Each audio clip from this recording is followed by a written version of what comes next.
சிலுவைக்கு நான் வெற்றி சின்னவனே பேர் வந்திருக்கு.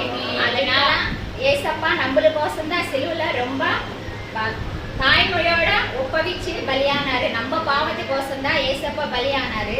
ஆனா ஏசப்பா நம்மளுக்கு சொல்லி கொடுத்த 3வது வார்த்தை தாய் தகப்பன் எப்படி கனப்படுத்தணும்னு சொன்னாரு.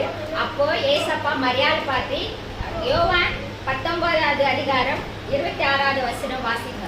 அப்பொழுது இயேசு தம்முடைய தாயையும் அருகே நின்ற தமக்கு அன்பாயிருந்த சீஷனையும் கண்டு தம்முடைய தாயை நோக்கி, ஸ்திரீயே, அதோ உன் மகன் என்றார். பின்பு அந்த சீஷனை நோக்கி, அதோ உன் தாய் என்றார். அந்நேரம் முதல் அந்த சீஷன் அவளை தன்னிடமாய் ஏற்றுக்கொண்டான்.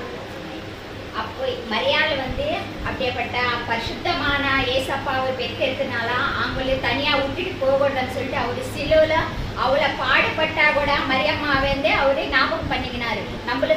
நம்ம கோசம்தான் அவங்க என்னவோ பரிதாபமா என்னை பார்த்துன்னு இருக்கிறாங்களேன்னு சொல்லிட்டு அவங்களுக்கு கோசம் பார்த்துன்னு இருக்கும்போது அவர் சொன்னாரு, சீஷர்கள்னா யோவானா அவருக்கு ரொம்ப பிரியமான சீஷர். அவரு பார்த்து சொன்னாரு, அதோ உங்க தாயே அப்படின்னு சொன்னாரு. அப்போ மரியாதை பார்த்து சொன்னாரு சீஷர் கிட்ட, அதோ உங்க குமார் அப்படின்னு சொல்லிட்டு அவங்க 2 பேருக்கு ஒரு உறவு பயன்படுத்தி சுத்திக்கிறாரு ஏசப்பா. அதுக்கப்புறம் ஏசப்பா சிலுவையில சொன்னாரு, பழைய காலத்துல தாய் தகவன் கனப்படுத்துங்கன்னு சொல்லிட்டு பிரமாணம் அந்த சிலுவையில அவரு நிறைவேற்றி வச்சுக்கிறாரு. அதுக்கப்புறம் இப்போ மார்க்கு சுவிசேஷத்துல கூட இருக்கு, 7:11 கூட இருக்கு. யூதர்கள் அந்த காலத்துல தாய் தகப்பன் பார்க்கலன்னா அவங்களுக்கு கொர்பானன்னு சொல்லிட்டு காணுக்கு குத்துட்டு அவங்களுக்கு காணுக்கு கொடுப்பாங்களாம்.